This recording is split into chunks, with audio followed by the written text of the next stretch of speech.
Well, chat, I was supposed to go on a trip today, but I am sick. So Maggie went on the trip without me.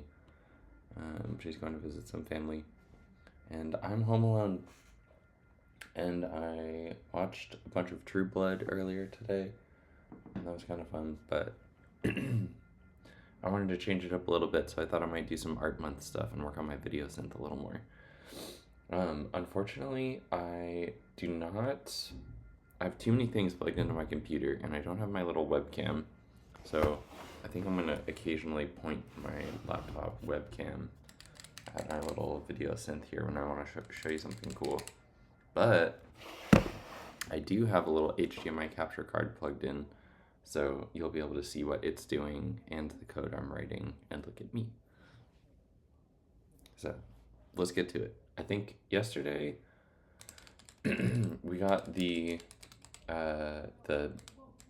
code for the keypad working, so now I can press the keypad and it detects the key presses, and we can control the lights and everything.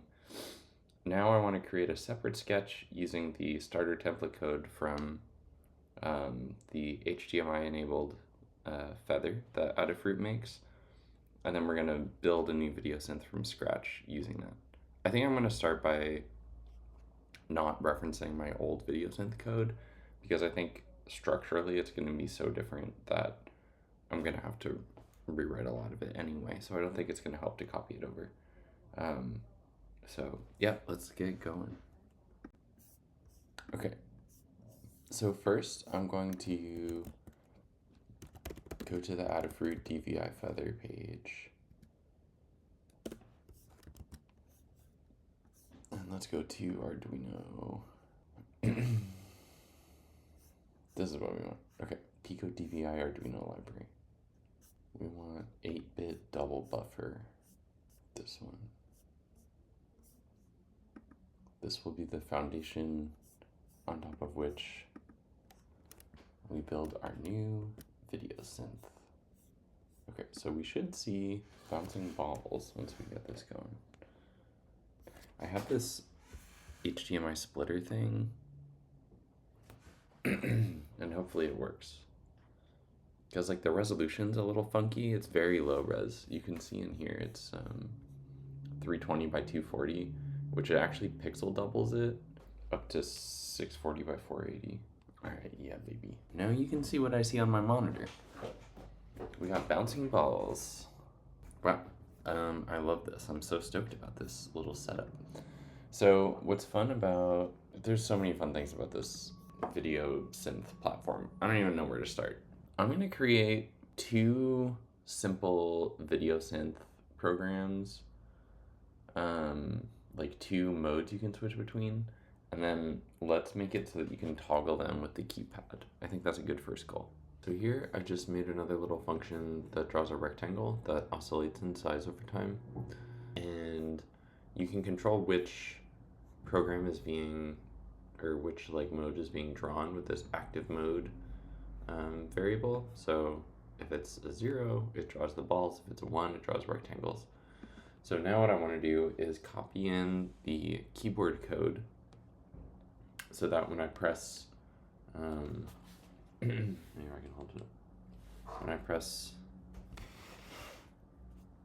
this one, it changes active mode to 0 and draws balls. When I pick this one, it changes active mode to 1 and it draws rectangles.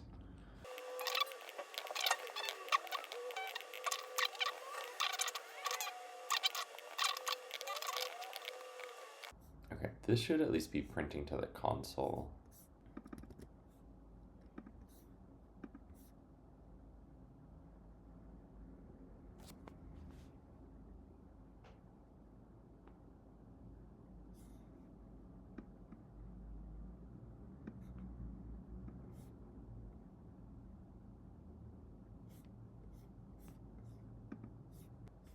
What's it doing?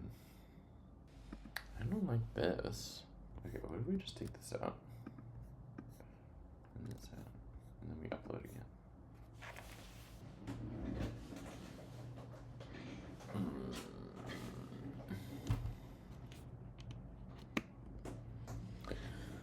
There's There's like so many things that could be happening right now.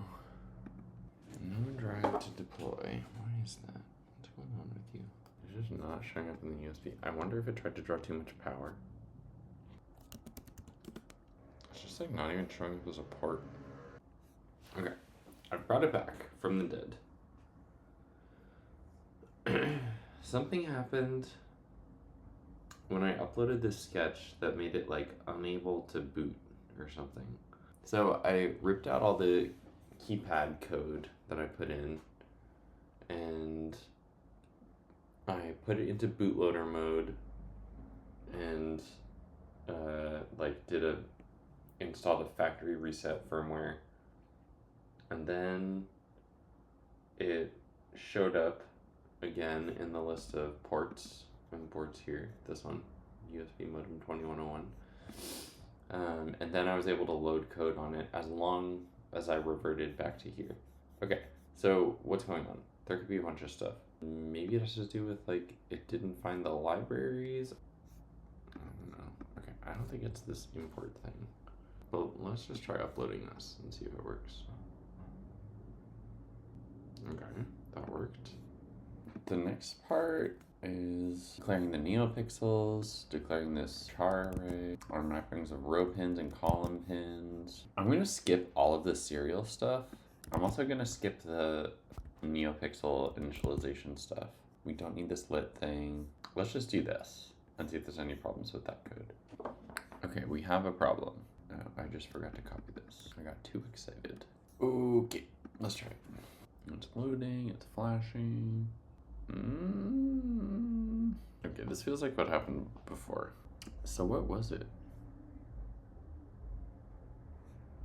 Yeah, and now the serial port's gone.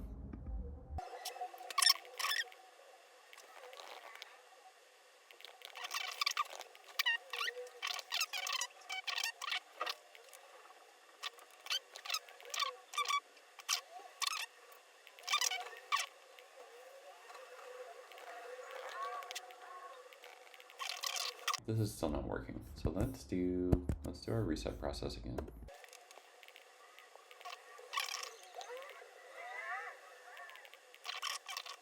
Okay, what should we try taking out? Let's try not beginning the keypad. So we should see the pulsing square. It looks like it's not gonna work. Factory reset. We have this little glitch again. Try resetting it again. What is going on? Whoa, this is interesting. Some weird connection stuff or voltage stuff or something. Let's try not instantiating the neopixels or the keypad. Again, if this works, we should see the pulsing square. Okay. So it stops working when we either try to instantiate the neopixels or the keypad. Which do you think it is? I'm going to try instantiating the neopixels first. Okay, once I do this reset, I'm going to try not instantiating the neopixels, but still instantiating the keypad, and we'll see if that works. We're back. It's looking good. We're going to try uploading this code. Again, this is the code without the neopixel instantiation. And we're going to upload it, and we should see a pulsing square. Okay. Why does it crash when we try to instantiate the neopixels?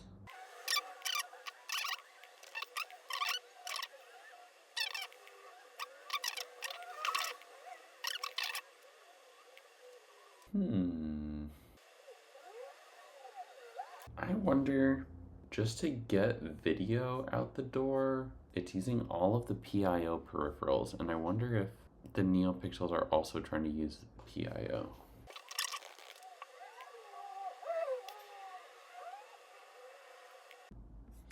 I found some clues. I was digging around. I have a suspicion, without getting into too many details, this board has a fancy feature called PIO state machines, and to drive HDMI video, it has 8 of them in 2 groups, and it's using all 8 across both groups in order to drive this video, and it says, you know, DVI video generation uses one full core, both PIOs, etc. It's kind of maxed out, so beware of the remaining resource limitations. I was wondering if that was affecting the code that tries to instantiate the LEDs, because I thought that these PIO state machines, they're like kind of built exactly for driving stuff like LEDs. Then I found some clues. I was trying to find documentation about this library on GitHub, and I saw that they added RP2040 support, and then in a later release, they said RP2040 allow multiple NeoPixel strands, searches RP2040 PIOs and state machines for a free slot. And then that made me think that the PIOs were involved and the video generation and the PIOs were fighting, and that's why it got locked up. And then I found this thread where someone was looking for a way to drive NeoPixels without using the PIOs because they already are using all of them. And everybody was like, surely you're not using all of them. And they were like, I am using all of them. And there's no answer yet. So I think I'm going to comment in this thread and then do some more research in this direction. If there's no way to drive LEDs with this, that would be very sad. And I might want to rethink a few things about the interface, because there's a lot of visual feedback explicitly through LEDs in this design. So we'll see. That would be a huge bummer. Maybe there's a way around it though. There's 2 people in this thread that are trying to figure out a way around it, so I'm gonna ask what they did. I just thought of an alternative, which would be to add in a second microcontroller just for driving LEDs and have it communicate with this one. It could work. Alright, I'm pretty confident I know what's going on. I don't know what the solution is yet, but maybe there's a workaround. And I think I'm just gonna move on and try to get this keyboard working.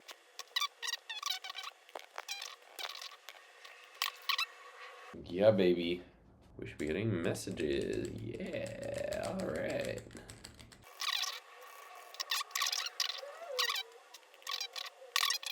Why is that not working? Oh.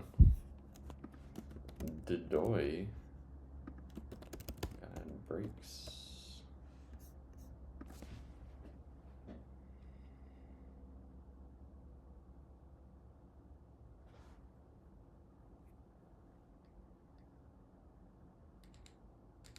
Yeah, baby.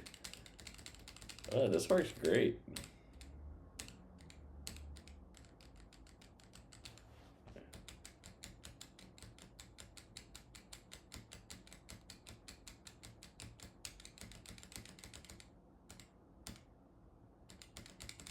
I just wish I had some nice visual feedback on the keypad with LEDs. I'll do it tomorrow. Oh, this is very satisfying. Well, I don't have many patterns to switch between yet, but I call this a win. You know, we got some physical interface driving the code here. So yeah, we'll figure out the visual feedback thing. I might try to think of a backup for that also. Like, is there like a text readout or something that is doable? And then I think now that I know how to make this system work, we can start putting some more patterns on here. And so that's like one dimension of exploration, is we can add new patterns. Other things I think will be, and again, this is hard without visual feedback, but starting playback and then like ticking through different preset scenes, being able to like map scenes to your different patterns would be fun. I think, yeah, just like figuring out all the different states you can move through in this software. I think now though, it's like 6 o'clock. I think I'm gonna go watch some TV or something.